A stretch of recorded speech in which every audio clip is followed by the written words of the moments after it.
We got to chat about this. I don't know if you guys know, but Activision laid off like 1,900 employees like a week ago.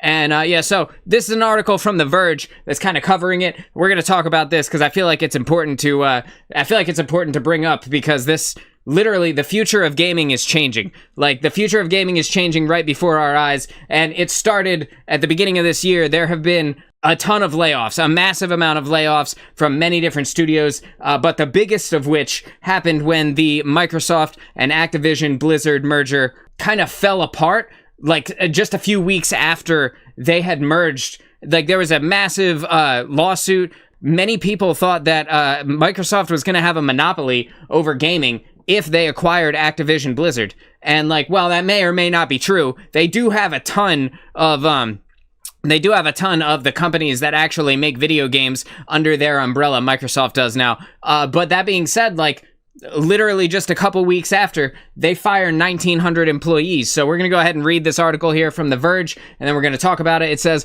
Microsoft is laying off 1,900 employees at Activision Blizzard and Xbox this week. Now, this was like last week or earlier this week. I'm not 100% sure, but does it have a date on here? January 25th. So literally like 1 week ago.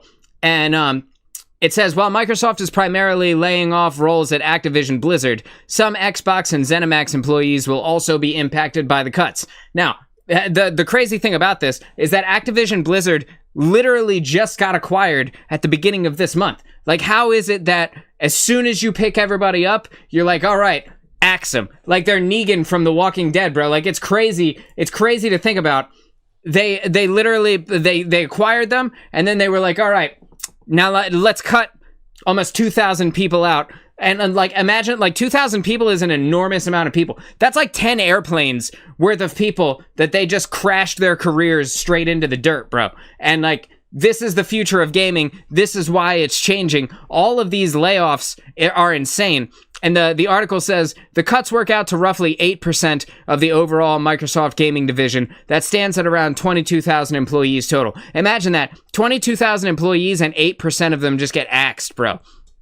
It's wild to think about. It says The Verge has obtained an internal memo from Microsoft Gaming CEO Phil Spencer that confirms the layoffs. And the memo says, it's been a little over 3 months since the Activision Blizzard and King teams.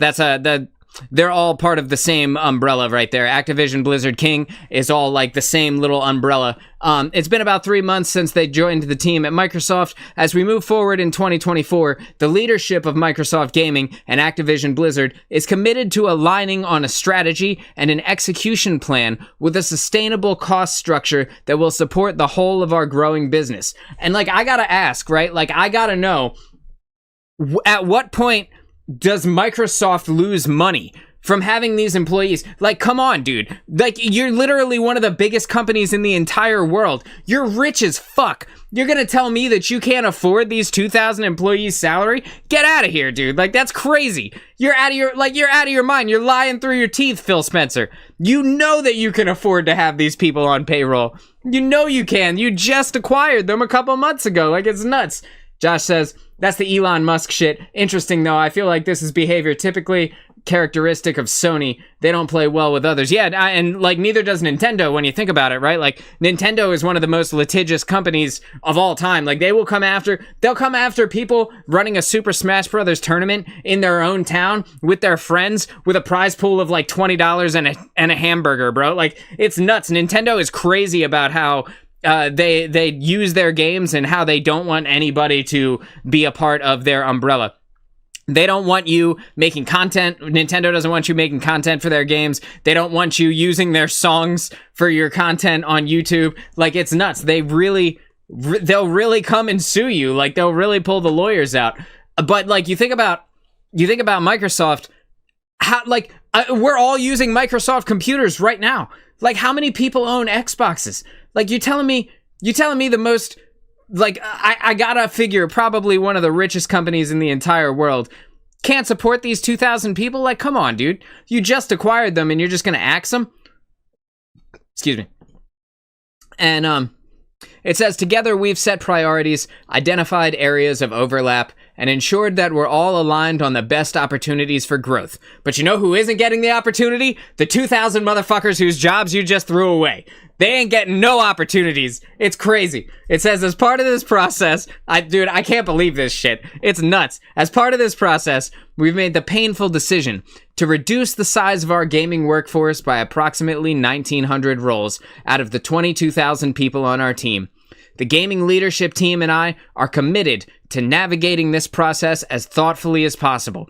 And we think this isn't part of it. Imagine saying that they're committed to navigating it as thoughtfully as possible, and then being like, and my thought is, get the fuck out, right? Like, that's exactly what happened, dude. Like, to 1,900 people, they're like, and my thought is, get out.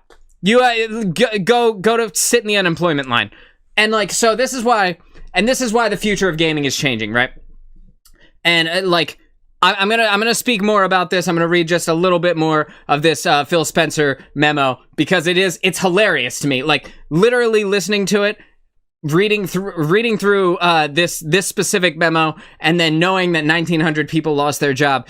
Like, you feel for the people, right? You obviously don't want the people to lose their livelihood, the thing they've worked for. They went to school for this. They have degrees for this. You know, they spent time working their way up in this company. So you feel for the people. But at the same time, the irony of how stupid this is amazing. Like legitimately incredible that Microsoft would acquire these companies and then be like, all right, now that you're here, get out. Like, dude, come on, man. Okay, so it says, the people who are directly impacted by these reductions have all played an important part in the success of Activision Blizzard, ZeniMax, and the Xbox teams, and they should be proud of everything they've accomplished here. I can't even read it, dude. It's so funny to me.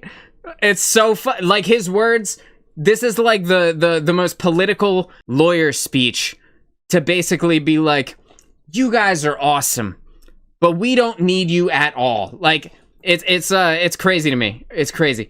I can't think, the word that I'm trying to think of is escaping me, so I'm just gonna keep reading.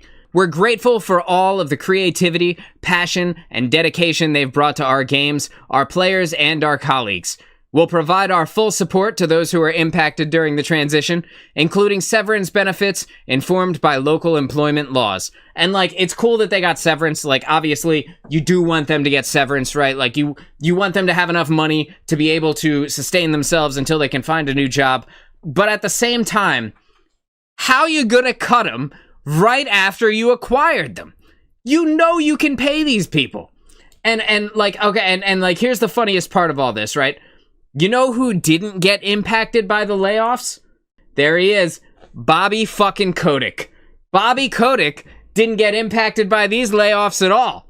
And if you guys don't know who Bobby Kotick is the former president of Blizzard. I believe he was the president. Let me just see. The CEO. He was the former CEO of Blizzard, and this is like the most notorious, nefarious motherfucker that has ever lived, dude. Like, we're all living in Bobby's world. Like, whether we know it or he's not even part of the company anymore, and somehow he's still part of the conversation.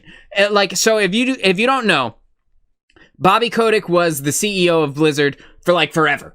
And this is the dude who was there during all of the scandals for employees. This was the dude who was there when they got sued for the Cosby Room. If you guys haven't heard about this, where they, where they, I can't even look at the picture, bro. Where they held up a picture of Bill Cosby to commemorate how shitty he is to women. Bobby Kotick is the guy who was there for all of the scandals, who sent death threats to his own employees when they didn't agree to do the thing that he wanted them to do. Like, it's insane. But Bobby Kotick, this grimy, slimy motherfucker, left the company on December 29th. Right before, 1 month before the layoffs at Activision Blizzard. Literally 1 month. He was the CEO for like 20 years or something like that. He was there for all of the scandals. He was in the shit from the beginning, and then he dips out right before the opportunity would come to finally axe him. And that's exactly what would have happened if he had stayed. There's no shot that he would have been able to stay and continue on as CEO of Activision Blizzard after these layoffs. 100% he would have gotten kicked out. There were too many lawsuits around him. He literally sent death threats to his own employees. The Cosby Room, like, come on, bro. Like, they got sued for mistreating women in the company. They got sued for not paying women enough. And Bobby Kotick leaves 1 month before 1,900 people get laid off. You know who else left? And this is wild. Mike Ibarra, who was the president.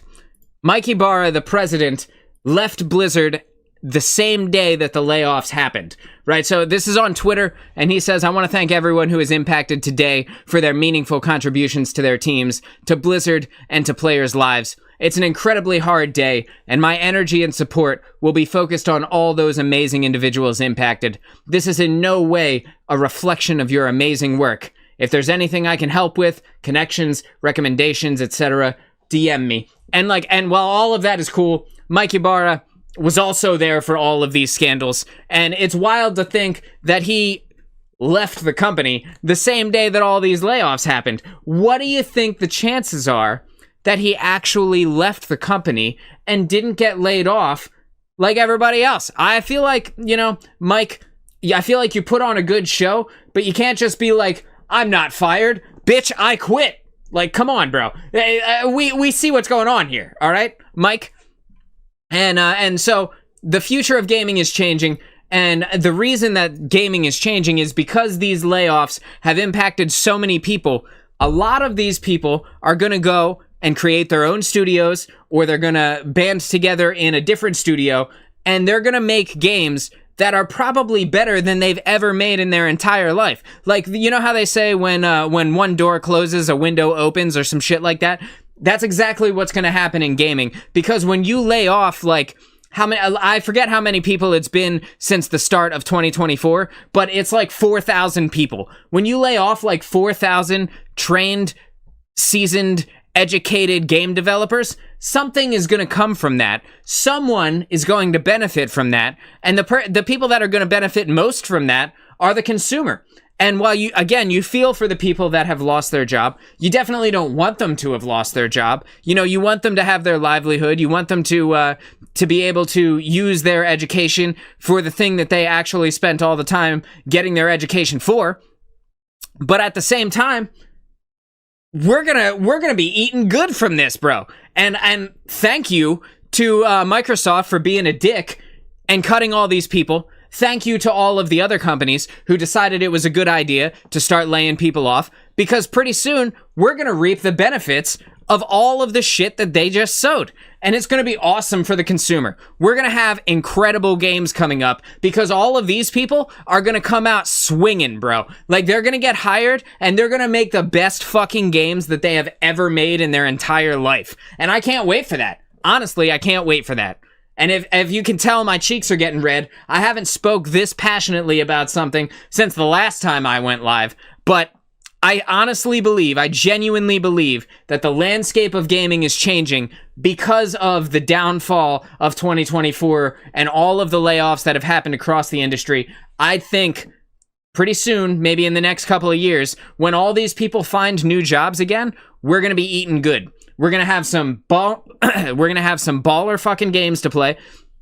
And before you know it, there's going to be a new studio that we are all talking about. And that doesn't exist right now, but because of all these layoffs, someone is gonna create a brand new studio, and they're gonna put out probably one of the best games that we've ever seen. They'll be re-inspired. Hang on one sec. Let me just move over here. Bang. There we go. They'll be re-inspired when they work for people who give a shit about them and help them grow. That's exactly it, bro. They're going to be re-inspired to do the job even better than they've ever done it. They're going to come out and they're gonna put out like as big as Pal World is right now, a new game. I guarantee a new game will come out from the same people that Microsoft and Activision and, you know, all these other companies, from all these other companies that laid these people off. A new game is going to come out that absolutely breaks the mold in gaming. Like, new shit is going to be insane in the next couple of years. And I just want to say thank you to Activision and to Microsoft for making it possible. You know, because when you work at a company for a long time, there's complacency that you get, right? Like you feel like you're set in your job, you're set in your ways, you're doing your thing. And while all of that's all well and good, when you get laid off, now you got a chip on your shoulder. You know what I mean? Like, now you're swinging for the fences. You're not playing games anymore. You know, relatively speaking, you're not playing games anymore. You're coming for their neck. And you're like, I wouldn't be surprised. I wouldn't be surprised to see either maybe a new shooter game, a new first-person shooter that comes out and gives Call of Duty a run for its money, or maybe a new action RPG that comes out and gives Diablo 4 or World of Warcraft a run for their money. And I also wouldn't be surprised to see a lot of these people get absorbed by companies that actually care about their employees. And then they end up going on to make some of the greatest, new stuff that we've ever seen. So the future of gaming is changing, and I want to say thank you to Activision and Blizzard for making it all possible.